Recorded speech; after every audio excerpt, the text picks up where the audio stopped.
Merci beaucoup Tom Benoît. Notre prochaine intervenante est une professeure d'économie qui est aussi chroniqueuse à Radio Classique, que l'on peut retrouver très souvent, mais qui a de nombreuses casquettes. Maintenant, ça met la pression maintenant qu'elle est là. Elle est donc présidente de Génération Libre, membre du conseil d'administration de l'IREV, de la Société d'économie politique. Donc c'est Madame Nathalie Janson. Merci beaucoup. Alors, je vais essayer de relever le défi des 7 minutes et de faire la professeure. Donc, tout d'abord, parfois, quand j'ai une multicasquette dans différentes organisations, je me demande toujours si c'est pas parce que je suis une femme, finalement, que j'ai ces casquettes.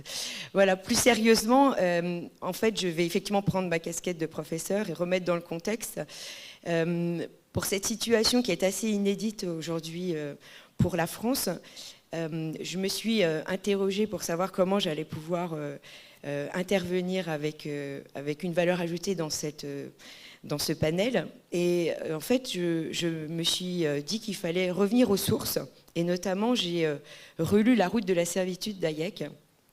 Et effectivement, dans La route de la servitude d'Hayek, il y a une phrase où il y a des phrases importantes. Et notamment, il nous dit que la liberté, elle ne s'en va pas tout d'un coup.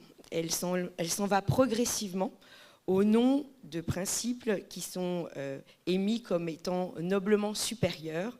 Et au fur et à mesure, la liberté s'en va, tout petit. En fait, comme si la population s'endort. Eh bien, en fait, effectivement, quand on regarde la France, on peut se poser des sérieuses questions quant à cette capacité à la France de revivre. Il a déjà été fait le constat par Robin Rivaton qu'effectivement, nous avons une dette croissante. Et en fait, on s'aperçoit bien que finalement, la situation dans laquelle on est n'a jamais de fin. On est passé au fur et à mesure, on était, je vous rappelle, à même pas 20% dans les années 80. On est aujourd'hui sur une route qui va nous diriger à 120%. Aujourd'hui, on a des déficits qu'on nous dit qui sont exceptionnels, autour de 6%. Et puis finalement, chaque année, ils sont toujours exceptionnels et restent à 6%. On s'aperçoit bien qu'en fait, tout simplement, on est rentré dans une mécanique où on a l'impression de ne plus pouvoir échapper, à part échapper à toujours plus de dirigisme. Et c'est là, effectivement, la puissance de l'analyse d'Hayek qui fait écho. C'est qu'effectivement, dans une économie socialisée, il n'y a pas d'autre voie d'issue, à moins d'un réveil effectivement radical, que d'aller davantage dans plus de dirigisme. Et si on prend en fait des exemples tout simplement autour de nous, des exemples de la vie concrète, effectivement, ça nous fait nous interroger. Alors, première chose qui m'a interrogée justement hier, qui était un jour spécial en plus dans mon cœur, le 1er février, eh bien, il y avait toute la panoplie des prix qui allaient changer. Quel est un autre pays où, en fait, au 1er février, on nous annonce des changements de prix? C'est quand même assez éloquent pour voir dans quelle administration on a basculé, puisqu'effectivement, on a les prix de l'électricité, du gaz naturel, on a le livret A, grande fierté nationale française, et on a toute une panoplie comme ça de choses administrées, et on voit bien qu'on est rentré dans un engrenage. Et lorsqu'on va défiler le fil de cet engrenage, vous prenez plein de secteurs. Alors on va commencer par exemple avec le logement, qui est cher justement à notre premier intervenant, Robin Rivaton. Eh bien, le logement, si on le regarde, en fait, surtout au marché de la location, finalement, on s'aperçoit que la liberté contractuelle n'existe plus du tout. Elle est presque niée, d'ailleurs. Déjà parce que toujours l'enfer est toujours pavé de bonnes intentions.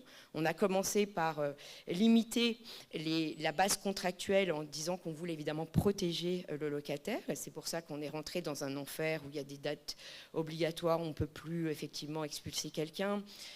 Et en fait, on a continué à ajouter des règles aux règles. Donc aujourd'hui, on est arrivé à un extrême où on a des diagnostics pour savoir si votre logement, il est possible de le louer ou pas de le louer, parce que des fois, vous ne sauriez pas exactement dans quel état est votre logement. Et donc, à la fin, évidemment, le marché locatif se porte de moins en moins bien. Et évidemment, quelle bonne idée on a en France pour que ça aille mieux? Eh bien, on a décidé qu'il fallait prolonger l'encadrement des loyers. D'accord? Donc effectivement, ça semble être une très bonne mesure et ça va dans le sens d'Hayek, où effectivement, on va avoir une socialisation qui appelle une autre socialisation. Si on prend le marché du travail, on a exactement les mêmes situations. On a voulu protéger les travailleurs, on a fait des salaires minimums pour encadrer. Et puis, bien évidemment, on va du coup mettre des travailleurs qui ne peuvent pas être employés au prix de marché. Eh bien, quelle bonne idée, on va faire des exceptions, où on va avoir des contrats jeunes, des contrats vieux, où on va avoir des contrats par catégorie. On peut continuer les exemples comme ça, on peut aller aussi sur les entreprises, où les entreprises ont toutes sortes évidemment de règles à respecter. Mais surtout, ce qui est aussi intéressant, c'est que cette économie réglementée et régie administrée, elle génère aussi plein d'activités parasites, en fait, qui n'existeraient pas si, en fait, cette administration de l'économie n'était pas là. Donc, effectivement, on va avoir des gens qui vont être spécialistes, qui vont avoir des activités, on se rappelle toujours aujourd'hui de la prime Rénov'. On se rappelle avec émotion des panneaux solaires. Donc on a toute une panoplie d'entreprises qui naissent juste parce qu'effectivement, il y a une subvention, il y a donc quelque chose à gagner pour en tout cas un temps donné. Donc on a des opportunistes qui viennent au lieu de s'occuper en fait de l'activité de long terme. De la même façon, pour enfoncer le clou, on a la même chose au niveau du financement. En France, effectivement, on est un pays qui n'aime pas beaucoup le risque, on n'a pas de grande qualité de maîtrise des concepts financiers.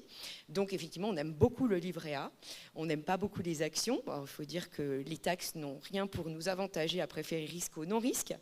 Eh bien, en France, comme on a cette situation, on s'est dit il faut inventer un acteur qui puisse aider à sourcer les entreprises qui naissent. Donc, on a créé la BPI. Eh bien, effectivement, la BPI, le problème, c'est que du coup, elle empêche un vrai acteur d'arriver sur le marché, puisqu'étant là, forcément, elle permet difficilement de pouvoir ouvrir en fait à des acteurs réellement privés qui vont mesurer le risque.